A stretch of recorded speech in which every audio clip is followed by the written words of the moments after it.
Well, a very good afternoon to everybody. It seems to me that we have got a stable number of people. You are very welcome to this in a further edition of the Farrar's Building ongoing series of webinars. We've been running these since last spring, and we're very pleased that you could join us today.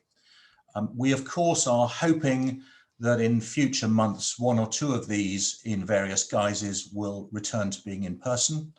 We do miss seeing you in your various premises and in other places in person. But in any event, we're going to be continuing these webinars for the foreseeable future. You can find past editions on the Farrar's YouTube channel and also via our website. So my name is Peter Savoury. I am a junior tenant at Farrar's Building. I have a broad-based practice, including all PI and related issues, as well as some clinical negligence, some commercial matters, costs and procedural issues. And I appear in all first instance hearings, as well as appeals and on all the tracks. Now, our talk today is about the whiplash regulations that come into being at the end of the month. The new rules come into force on Monday, the 31st of May, 2021. And the first point I'd like you to take away from today's talk is that it is for a cause of action on or after that date. So these regulations do not apply to an accident that may have already happened but has not yet reached any litigation stage, is going to happen between today and the 31st of May. These regulations only apply to an accident on or after Monday, the 31st of May. A little background, and I offer no apology for taking some of you back to this. Some of you will be familiar with this, but it has some very important points in it, which we will go to in a moment. We all know this has been a long time in coming. There have been various reasons posited for the delay. Doubtless the government and others have been engaged in consultation processes. And of course, the last 15 months have promoted a further delay. Here is the underlying act, the Civil Liability Act 2018. And it has, for our purposes today, really one important component. You can see there it's part one. And within that, there are three key points: definitions, damages, and settlement. Part two of the Act, which is not on this slide, was concerning the personal injury discount rate. And you'll be relieved to hear that that's not part of the talk today. And in part three of the Act, there are one or two miscellaneous issues. Now, I'm not going to dwell on those today, but there is one that will be something to watch out for in the future. It's fair to say that one of the reasons for the whiplash reforms is what is seen by some to be the increasing number of whiplash claims, some of which were made perhaps not with the best intent. I put it no higher than that. And as a consequence, insurers were doubtless keen on these reforms. Part three of the Civil Liability Act includes the ability for the Treasury to require information to be given to the Financial Conduct Authority in terms of reporting provisions. And one of those is quite interesting in my view. It says that there can be information requested that is the amount that the insurer might reasonably have been expected to charge by way of premiums for those policies, that is third-party personal injury policies, of this Act, had this Act not been passed. So it's an interesting provision that potentially allows for some follow-up. Have the regulations been a success? Have the premiums charged to customers in the street gone down? And that, of course, is one of the enumerated purposes of this Act. So we're going to start, obviously, with the key definition. What is a whiplash injury?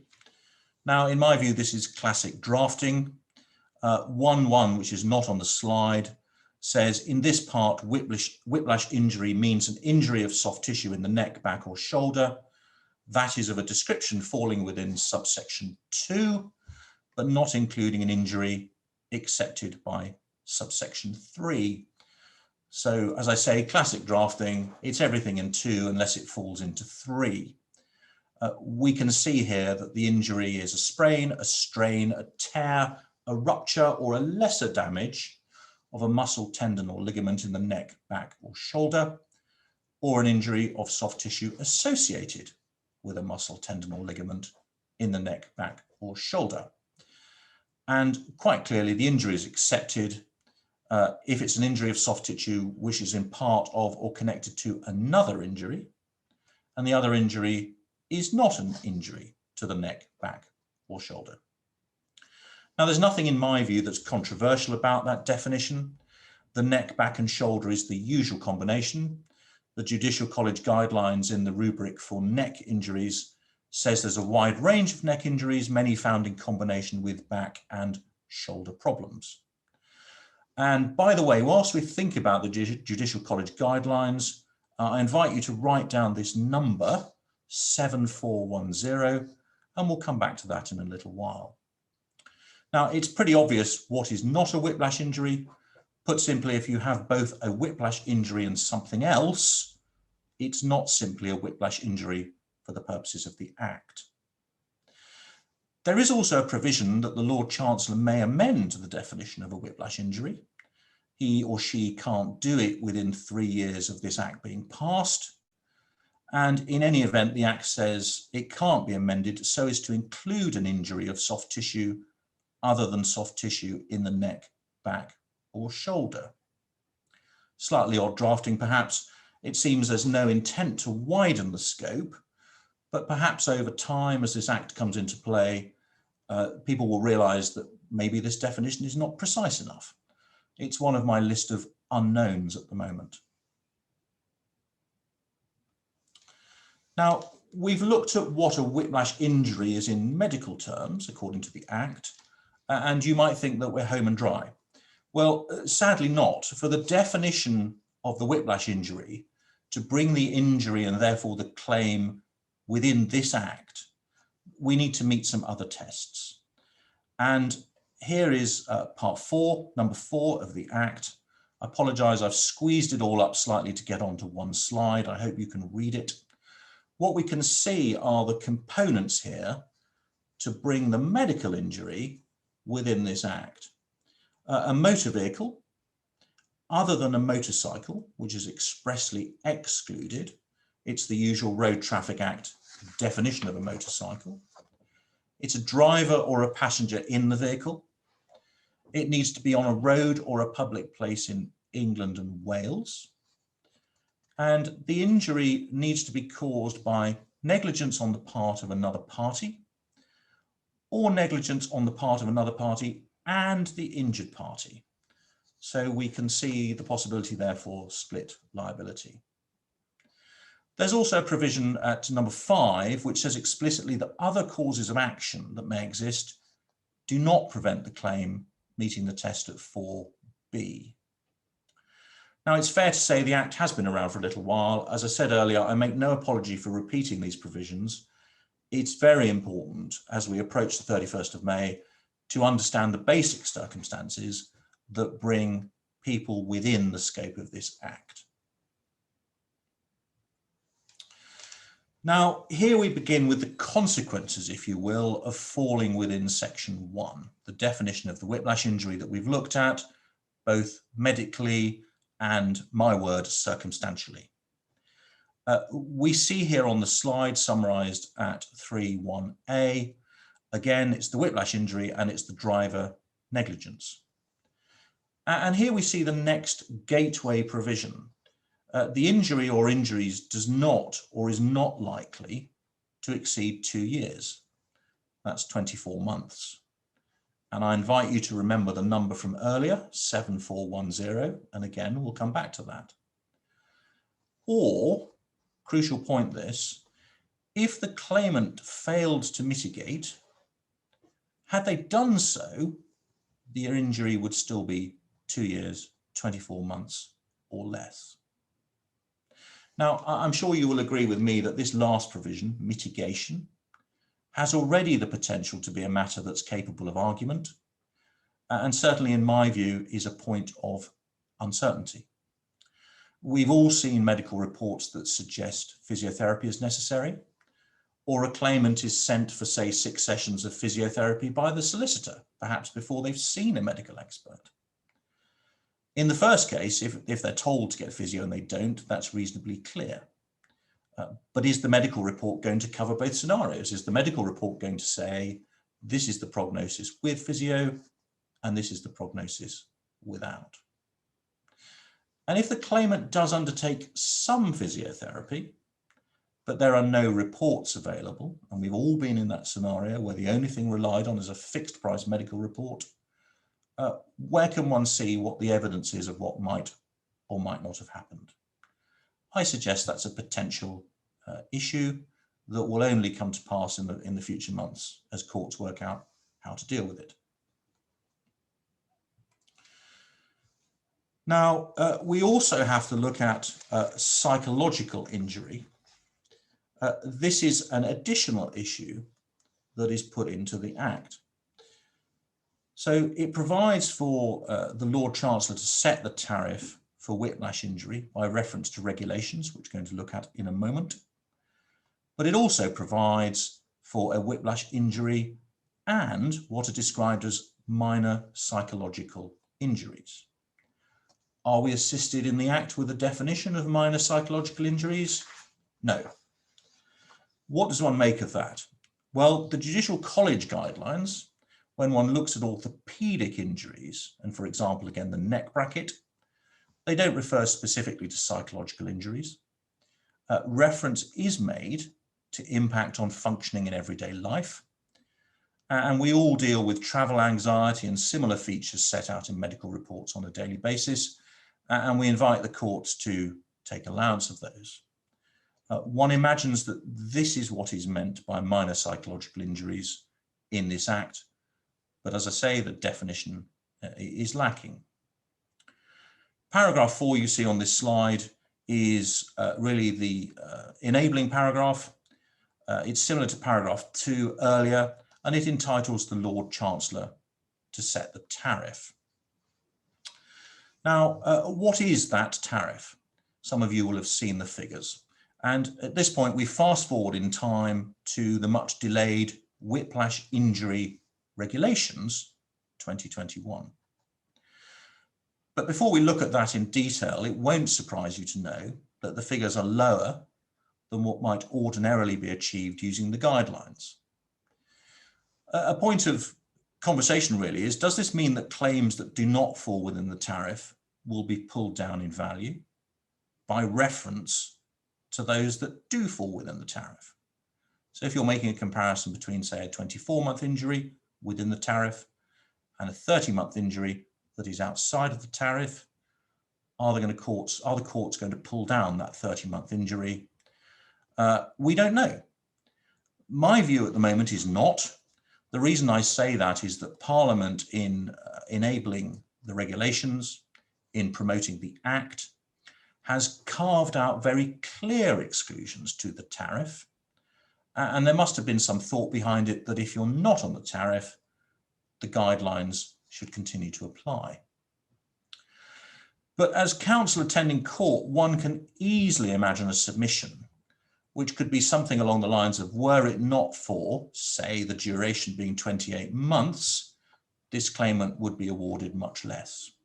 Consider, sir, madam, that at 24 months, they only get X. How the judiciary would react to such a submission remains to be seen. Here are the numbers as set out by the Lord Chancellor. 2 columns. 2.1a is for whiplash. 2.1b is whiplash and psychological injury, the minor psychological injury referred to earlier. You can see here the range. It's £240 for an injury of up to 3 months. You will know that the JC guidelines have that at up to £2,300. And at the bottom of that column, 4,215 for no more than 24 months. I invite you to compare that with the figure I've mentioned several times before, 7410, for that is the upper bracket of a 24-month neck injury within the Judicial College guidelines.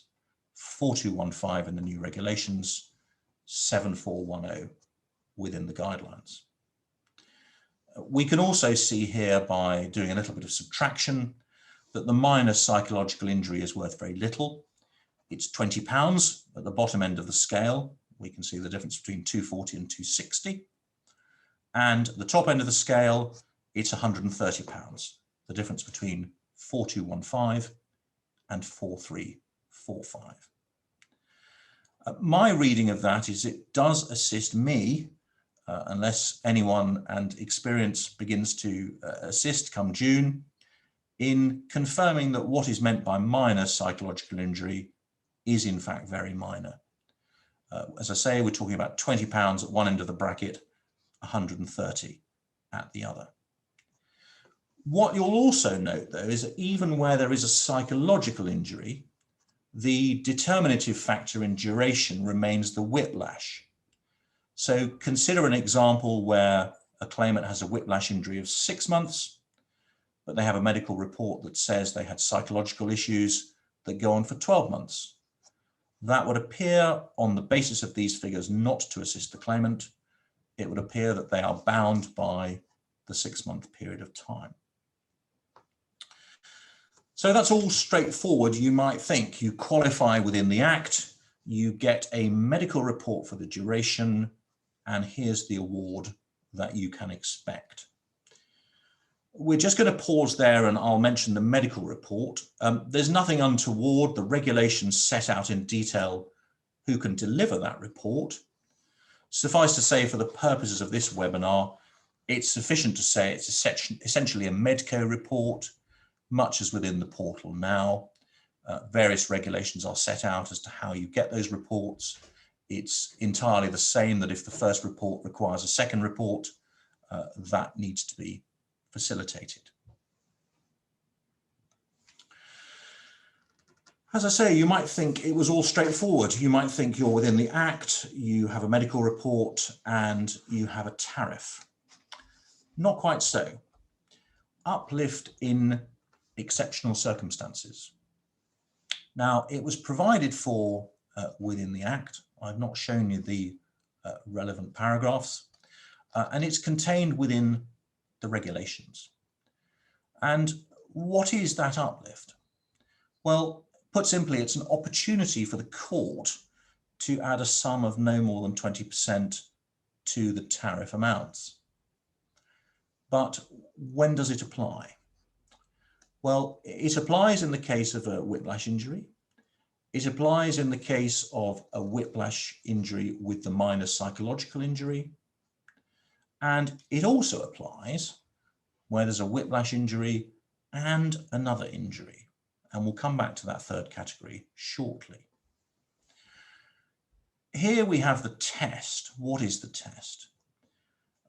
It's appropriate to uplift when the whiplash is exceptionally severe, or in circumstances, increase the PSLA, the award, where the circumstances are exceptional. So I'm looking and describing this at little b towards the bottom of the slide. The whiplash is exceptionally severe, or the circumstances are exceptional. But what does that mean in practice? Well, at the moment, I have to confess to you all that I don't know.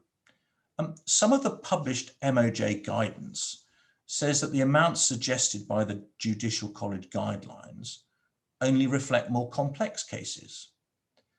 They say that 90% of whiplash matters settle before they come to court, and therefore the guidelines themselves are inflationary. This guidance goes on to suggest that the guidelines are out of step.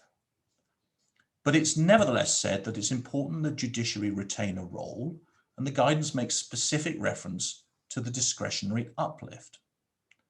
So it's acknowledged that this is an issue for the courts. Now, I wait to see how an exceptionally severe whiplash is to be defined. we've seen so far, broad brush, that the severity of a whiplash is defined by its expected duration. We all know that the guidelines reflect that, and we can see that the tariff I've just shown you is based on durations. Those new regulations don't take us away from that fundamental test. How long is the claimant going to be injured for? So the question I pose for myself is, unless a claimant has the ability to heal faster than average, one would expect that a severe whiplash will simply take longer to heal. So a severe whiplash becomes something that would be 18 months or 24 months as opposed to 12, and therefore there's an inbuilt increase in the award without the 20% tariff. We all, of course, remember the guidance from the 14th edition of the guidelines. It's not there in the current 15th edition, but they were good words in my view by His Honour Judge Langstaff, who cautioned that recovery may not take place at an even pace. But even so, I don't believe that a serious whiplash, a severe whiplash, exceptionally severe in the words of the tariff, can be assessed by much else than the duration. As to the personal circumstances being severe, one can imagine work or domestic issues being marked out, being described as being a significant feature. But again, one might think that partly that is included within the duration. So it seems to me that a lot will be determined by the medical report. I can imagine that certain matters will over time become more or less likely to assist with uplift for claimants. And one can also hope from the defendant's point of view that there will be a developing judicial view as to what the necessary qualifications are to fall into this 20% uplift.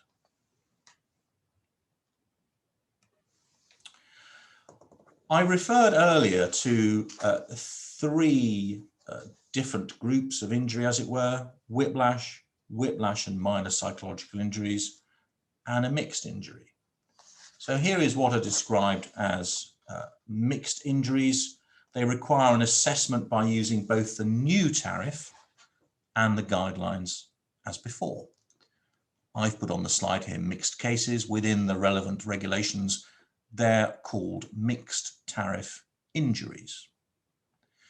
The Ministry of Justice guidance says, ultimately then, the courts will need to determine how mixed injuries are addressed, and we are confident that judicial expertise can resolve these cases on a day-to-day basis. So it's my reading that the judge will be bound by considering the whiplash injury. If it falls within the regulations, he or she will be bound by the tariff that we've looked at. Then they will look at the Judicial College guidelines for something else that's happened to the claimant. Perhaps that's an injury to their wrist or to their knee or their leg or other things that we see in road traffic accidents. And then they will have to make the usual assessment of putting the two together and some form of discount as is normally applied. It's worth mentioning that it's always been the case that judges are determining damages under the common law. The Judicial College guidelines are no more than guidelines. What's of course interesting about the Civil Liability Act is it has permitted the limited application of statute to set a tariff for the damages. And so judges are quite simply going to have to work out how to balance the common law against the statute and to come up with reasonable assessment of a person's overall injuries.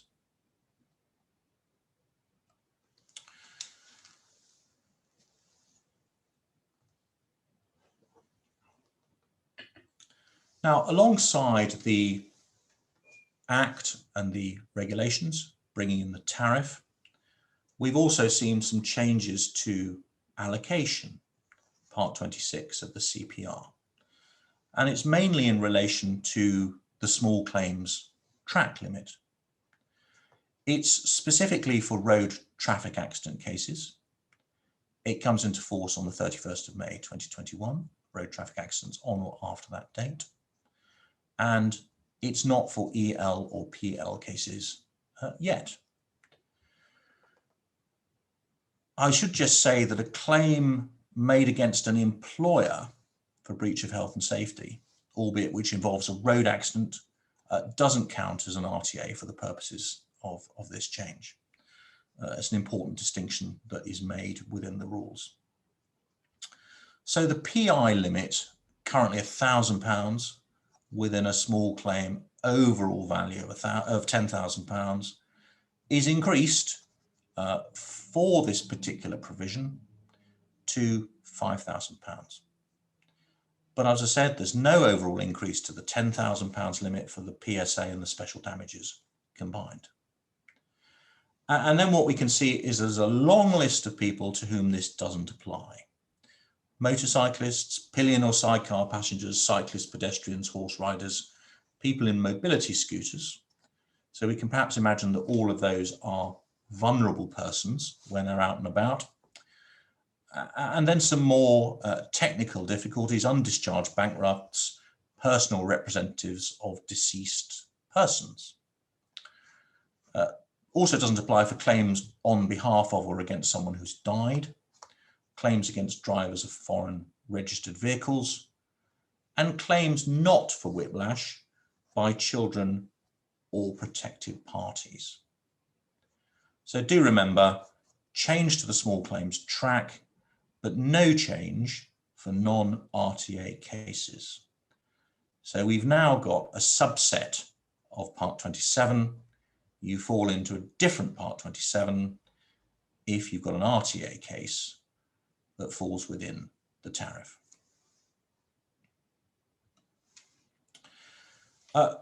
Post the 31st of May 2021, if it's whiplash and the claimant is a child or a protected party, then it is said that the normal track is the fast track regardless of value. Now, as per the previous slide, if it's not whiplash, it can still be dealt with within the small claims track if the injury is below £1,000. There's no increase to the value there. I have heard it queried, and it's an interesting point, as to what might happen if there's a road traffic accident in which one has an adult suffering from a whiplash injury that ordinarily would fall within the new provisions of the small claims track, and at the same time a child or a protected party. It of course might be that the proceedings are consolidated. It might be that by the presence of the child or the protected party, the court is unwilling to put matters onto the small claims track, essentially allocate in a downward direction. It might be that all matters are therefore put on the fast track. That's not something that's so unusual even now, where there's a clash of interests between two different tracks. Judges have to consider matters in the round. But given it is said that the normal track for whiplash injury for children or protected party is now the fast track, one wonders how and why a judge might derogate from that. Now, alongside the new tariff, we've also seen a new pre-action protocol, the Road Traffic Small Claims Protocol, which applies where the claim would normally fall within the small claims track limit. That protocol sets out the operation of the new portal. And I hope that many of you are familiar with this page, and hopefully you have had opportunities to click through your relevant areas here, claimant representatives, compensators, third-party administrators, and maybe even other claims professionals. That takes you through to medical information. Many of your firms, I'm quite sure, are familiar with the portal. You've registered and you're all ready to go come the 31st of May 2021. Quite interesting to me that this homepage still says preparing for launch and offers latest news. There is some valuable information there. It's worth having a look if you have a moment. to see things being added on a fairly frequent basis. So alongside the new pre-action protocol called the RTA for Small Claims Protocol, we also have Practice Direction 27B, and they of course are read together. Now, we also know, and I suspect my audience today is mostly legal professionals, that one of the purposes of the portal, one of the purposes indeed of the regulations, are to assist claimants in dealing with matters themselves without reference to legal assistance. The MOJ guidance says, perhaps somewhat optimistically in my view, that a claimant processing their claim through the portal will automatically meet all the requirements of the pre-action protocol. That's a direct quote. They will automatically meet all the requirements of the pre-action protocol. Well, my experience of the current portal, stage 3 hearings, all the arguments that crop up within those might suggest that portal software is not as resilient as it is made out to be. And certainly over time, I'm sure we are going to see lots of issues arise as attempts by the portal to be all singing, all dancing and to take into account every situation are found to be wanting. I simply can't give you any guidance today about that because it's not operating at the moment. What I can say is I hope we can come back in 2 or 3 months and consider some of those issues. And it's quite obvious there's going to be some case law that will inevitably follow as a result of the use of these new tariffs, the new practice direction, and the new RTA small claims protocol. Now, it's worth pointing out that the portal has considerable more latitude for uploading evidence. We're all familiar with stage 1 and stage 2 in different areas of claims and the limitations of putting things onto the portal there. This new portal makes provision for sketches, photographs, even video evidence from the claimant and the defendant. One thing I hope we will see as a result of the possibility of uploading video evidence is that finally everything moves to electronic transmission. It's amazing how one is still dealing as counsel occasionally with discs, having to take them to court and invite judges to lean over your shoulder and look at a laptop.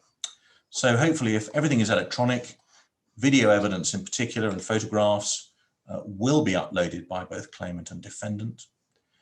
Whether they're ultimately used, whether this facility is used, whether they are of assistance to settle matters, to deal with matters, of course, remains to be seen. There's the usual range of issues as to why one might fall out of the portal. It won't surprise you to understand that those are due to value, if it's suggested that in fact the claim is not going to be within the tariff. Complexity, allegations of fraud or fundamental dishonesty, or causation issues, all reasons to come out of the portal. There are some very clear rules on when and if you can settle. It's set out in Section 6 of the Civil Liability Act, and in very clear terms, it says you can't settle on the portal for any amount of money without there being a medical report. So even if the claim is intimated, if various stages are gone through, it is not possible to dispense with the claim from either side by making an offer. There has to be a medical report and that has to be available before settlement can be achieved. Now, when or if the claimant wants to start proceedings, they continue to use the portal to do so. It seems to have facilities, and as I say, I've not operated them myself, but they're set out within all the guidance. It seems to have facilities to produce effectively what is called a court pack. And depending on the nature of the dispute, there are 4 versions of what is described as a court form.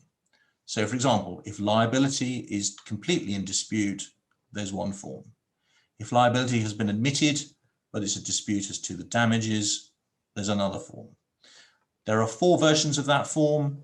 The claimant, in wishing to start proceedings, elects which one is appropriate.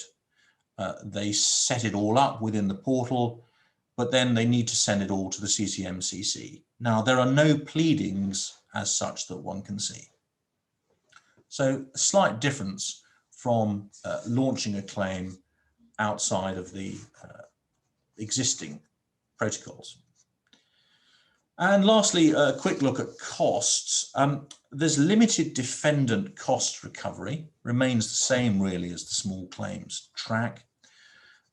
There is an addition that the defendant may be required to pay for a police report if it's concerning the accident. I've not seen anything to suggest how much that is or what the police need to show, but as I say, there is provision there that the defendant may have to pay for such a report. The unreasonable behaviour provisions, which are traditionally the way to claim some money on the small claims track, remain. There's one specific provision concerning medical reports. That is if the defendant, having been told by the claimant that a second medical report is required, fails to arrange that, the onus for doing so falling on the defendant, or raises an unreasonable objection. Now, I've yet to see any updated information as to the costs of bringing the claim itself for the claimant, or indeed what happens if it exits the portal. The usual document EX50 that sets out all the relevant fees for going to court and for various hearings has not yet been updated.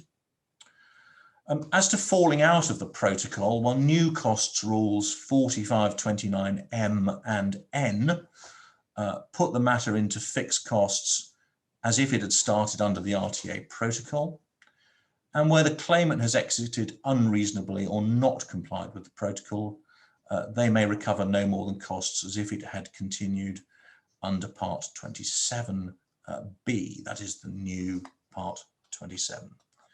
So again, those costs provisions are not particularly unusual.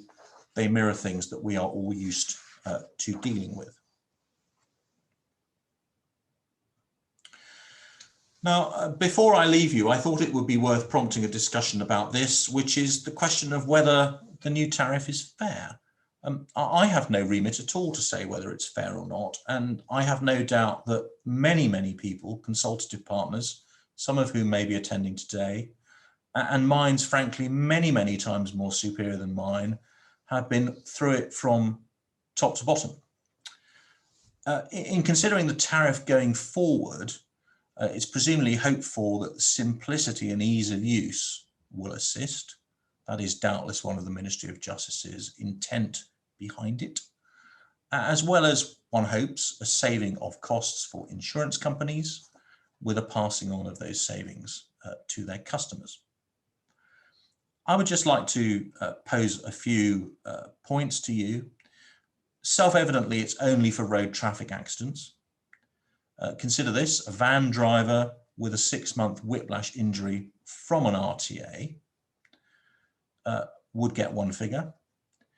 If he has the same injury to his back and it's caused by unloading his van, as opposed to driving in his van, if he brings his claim against his employer, it may well be that the guidelines apply and he could get 2 to 3 times as much. We've also seen that motorcyclists will not fall into this tariff, as well as a number of other road users, but motorcyclists will be awarded more for effectively the same injury. I asked you to remember earlier the figure 7410. Well, that's the top of the 2-year neck bracket in the Judicial College guidelines. Under this tariff, that's now worth £4,215. So that's quite a decrease, whereas a 25-month injury is automatically back in the guidelines unless there's an issue to do with mitigation, and there's a consequent increase therefore in the value. So 24 months, I accept there has to be a cutoff at some point. Is 24 months the right number? We don't know. I remind you of what I said earlier, that there are provisions within the Act for the Lord Chancellor to update what he calls a whiplash injury. So maybe over time, if the reporting is done, that is, the possibility for that is set out within the Act, there will be some further consideration as to where we go going forward. Whether the system will be extended to other claims in other areas, of course, remains to be seen. One could cynically imagine that if it operates as smoothly as it might do, it would be for the government to suggest that it should be extended. That poses the question, will it operate as intended to do so? We simply can't say. There's no doubt that a lot of work has been put into it. I'm sure all of you out there have been looking at this very closely and are all involved in your own different ways in preparing to receive matters in early June that may or may not fall within these regulations. And lastly, from my point of view, and from those of us at Farrar's Building, with perhaps a small delay, we are, of course, are considering what courts are going to make of it. I have raised with you today some of the issues that are first mandated for the judiciary to be dealing with. But secondly, perhaps there are issues that will arise, which have not been suggested as being open to the court to decide, or that will come about because no consideration has been given to them. So the question is, what are the courts going to make of this? How soon are we going to see these claims presumably begun in early to mid-June? How long will it take for those to come through to court? We're of course operating in somewhat difficult circumstances. There might be a delay. We may have some early things to report in a few months' time. What I can say, and what I said earlier in this talk, is I'm very mindful that of benefit, I hope, to all of you will be that myself and others from Farrar's Building come back to you on another day, reflecting on our experiences, reflecting on what we've learned from the operation of the pre-action protocol as we see it as counsel arguing these facts, reflecting on the practice direction and where we go forward from here. So I'm very grateful to you all for giving me 45 minutes of your time this afternoon. As I said to you, this is one of an ongoing series of talks. Those that have happened in the past are on our website or they are on YouTube. I know that Kelly in Chambers, who operates the box office for these talks, as it were, will be sending out relevant links to today's talk, copies of the slides, as I say, a link for the ability to get back to this recording, if only that you want to see how ridiculous some of the things I've said might be. I'm very happy to receive any of your comments, any of your questions by email. If I can help in any shape, way or form, I will. What I'm going to do now is have a look at some of the questions and answers. I'm very grateful that 2 or 3 have appeared and see if I can assist. Question is, I wonder if you have a view on what part of connected to another injury means in this provision. Is it an anatomical link, a temporal link, or something entirely different? Well, my view at the moment is the intent behind that is to suggest an injury that is not in the neck or the back, not the classic whiplash. It's some other part of the body. I do think that a lot of this is going to have to come out, as it were, in the operation of the portal. I am told, although I have not seen the relevant medical section of the portal, that some of it is formulaic and some of these issues are addressed in the way the reports are going to be prepared for the purposes of the portal. So my view at the moment of the drafting is it's meant to be something that's outside the whiplash injury. Another question, do the regulations set out what must be included in the Medco report in terms of physio and prognosis? Well, again, they're not in the regulations that I have seen, but as I say, I am told that some of the formats of the reports that are going to come forward under the portal do make facility for some of these questions to be answered. Another question, are medical experts likely to increase prognosis if close to 24 months? If so, are there opportunities to raise questions or even secure medical records?